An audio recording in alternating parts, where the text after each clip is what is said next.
ఓం గం గణపతయే నమః. ఓం గురుభ్యో నమః. ఓం సరస్వతే నమః. ఓం మహాలక్ష్మీ నమః. శంకరాచార్యులు గారు ధనం అనేది మనిషికి అవసరమా కాదా అని ఆలోచించండి. ధనం అవసరమే, కానీ ఆ ధనమే మనకు అవసరము అన్నట్లు ఉండకూడదు. దానివల్ల ఏమవుతుంది అంటే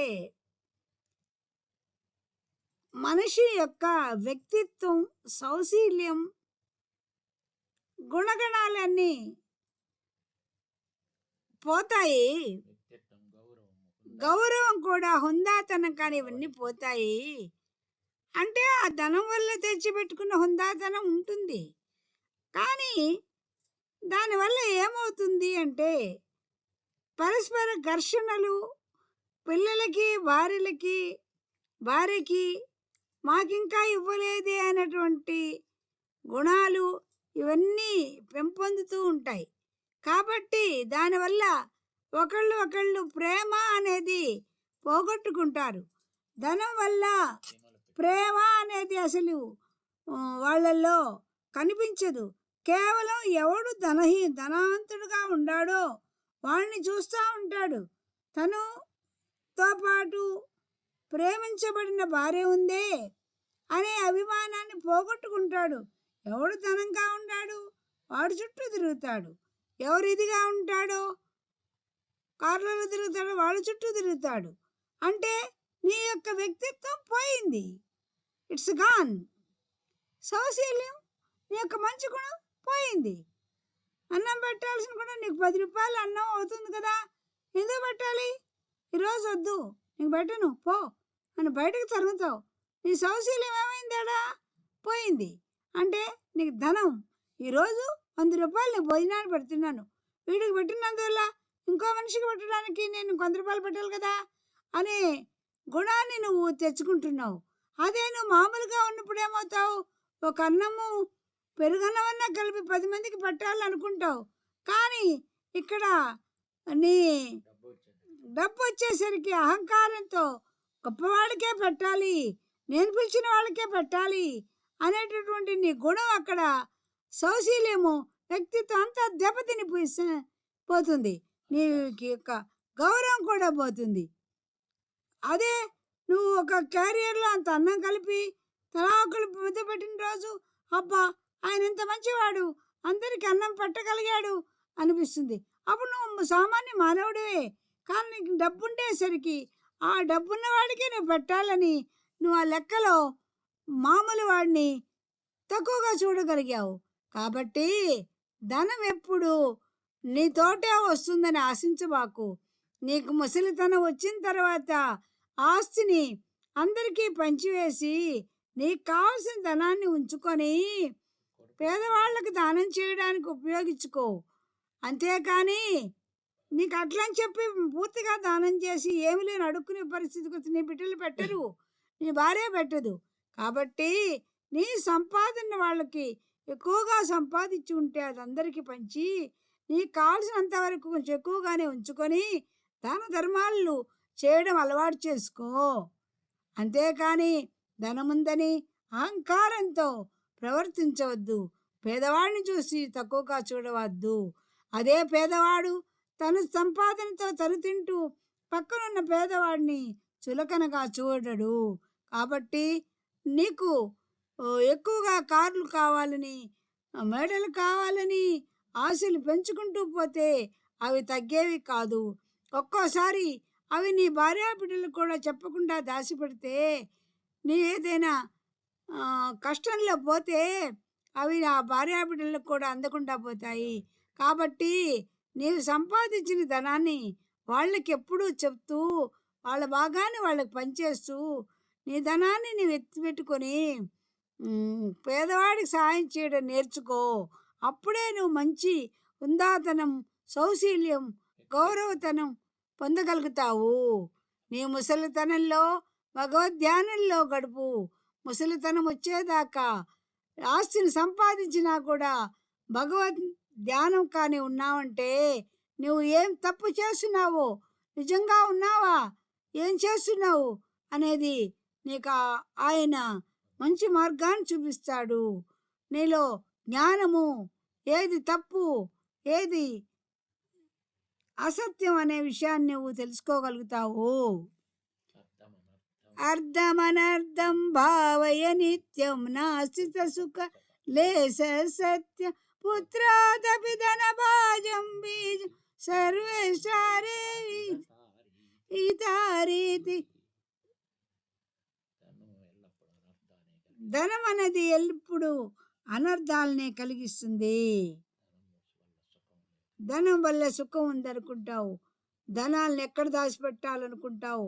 మంచాల కిందన, గోడల్లోన, భూమి మాళికల్లోన, భూమి గుంటల్లో దాచిపెడతావా? ఎంతదా బ్యాంకుల్లోన, పక్కవాడికి పేర్లు బినామీ పేర్లతోన ఎంత దాచిపెడతావు? నీకు కావలసినంత వరకే సంపాదించుకో.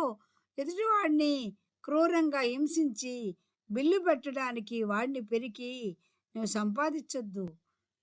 వాడికి సాయం చెయ్యి. కావాలంటే నీకు ఆ రోజుకి 10 రూపాయలు తీసుకో, అంతేకాని వాడిని పెరికి వీడిని పెరికి వాడిని చేసి నువ్వు సంపాదించి నీవు ఆడవాళ్ళ విషయాల్లో ప్రలోభపడి ఆ ధనం ఉందని అహంకారంతో విర్రవీగి ధనమదాంధుడవై కన్నుమిన్ను గానక భార్యాబిడ్డల్ని నువ్వు తక్కువగా చూస్తావు. దగ్గరకు నిన్ను బాగా చూసిన వాళ్లను ఆదరంగా చూడలేకపోతావు. ధనమదాంతంతో అహంకారపూరితమైన మాటలను మాట్లాడతావు. అప్పుడెప్పుడైనా కూడా ధనం అనర్థమైనదే. రామకృష్ణ పరమహంస ఈ ధనం అనేది, ధనాన్ని మనము చేతిలో ఉండాల్సిన మన మాట వినేటటువంటి ఉండాల్సిన ధనాన్ని ఆ ధనం చేతిలోకి పోయి నీవు తక్కువ కావద్దు అని రామకృష్ణ పరమహంస చెప్తాడు. అలాగే నారదుడు ధనమదాంధుడవై పేదవాడిని హింసించి అదంతా నీ గుప్పిట్లో పెట్టుకొని నువ్వు ఏం చేస్తావు? వృద్ధాప్యం వచ్చిన తర్వాత ఆ పేదవాళ్ళు ఎవరు నీ దగ్గరకు వచ్చి పలకరించరు, ఎవరు నీ వాళ్ళు కారు. అందువల్ల ధనాన్ని ఎప్పుడు మన చేతిలో ఉండేటట్లు చేసుకోవాలని, కానీ ధనానికి దాసోహం కావద్దు.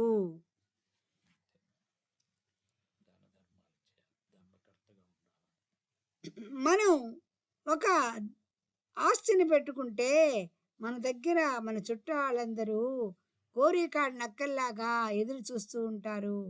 అందుకనే ఆ ధనాన్ని ఎవరికైనా ఇవ్వాలనుకుంటే ఇచ్చేసి కరో ధనాన్ని నీ ఉంచుకొని సంతోషంగా దాన ధర్మాలు చేసుకో, కావలసిన ఆహారం తిను, పేదవాళ్ళని పెట్టుకో, నీ కూలీలకు కూడా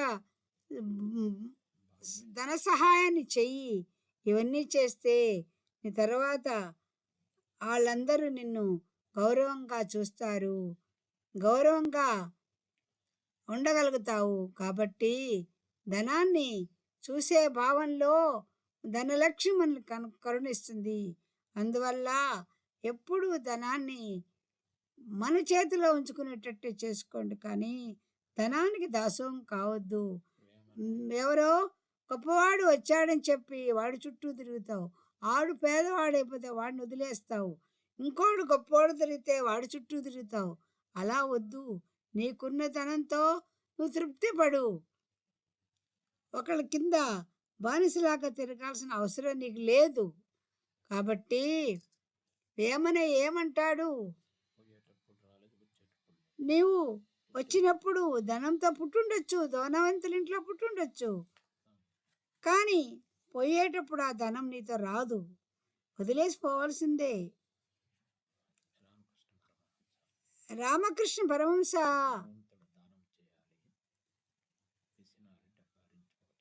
ధన మనకుంది కదా అని చెప్పి ఎగాదిగా ఖర్చు పెట్టద్దు. మితంగా ఖర్చు పెట్టుకుంటూ సత్కార్యాలకు వాడుకుంటూ ధన సహాయం చెయ్యి. అలా అని చెప్పి పిసినారిగా కూడబెడితే అది దొంగల పాలైపోతుంది. చీమలు పెట్టిన పుట్టలు పాముల కిరువైన ఎట్లు పామరుడు హేమంబు కూడబట్టిన భూమీసుల పాలు చేరు కదరా సుమతి అంటారు. అందువల్ల బంగారాన్ని కూడబెట్టినా అది ఎవరికి చెందకుండా పోతుంది. కాబట్టి మనకు అవసరాల్లో మించి మనం పెంచుకోవద్దు. ఒక్కోసారి ఇన్కమ్ ట్యాక్స్ రైడ్లని అదని ఇదని జరుగుతాయి. అప్పుడు నువ్వు తిన్నట్ట చేసినట్ల అలాంటి పనులు మీరు చేయొద్దు. అందరికీ సహాయంగానే ఉండండి.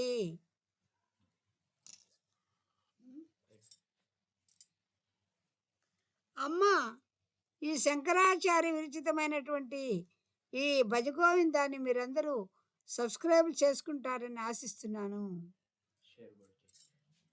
లైక్లు ఇస్తారని, షేర్లు కూడా చేస్తారని, దేశాలకు కూడా నా వాక్యాలు పోవాలని కోరుకుంటున్నాను.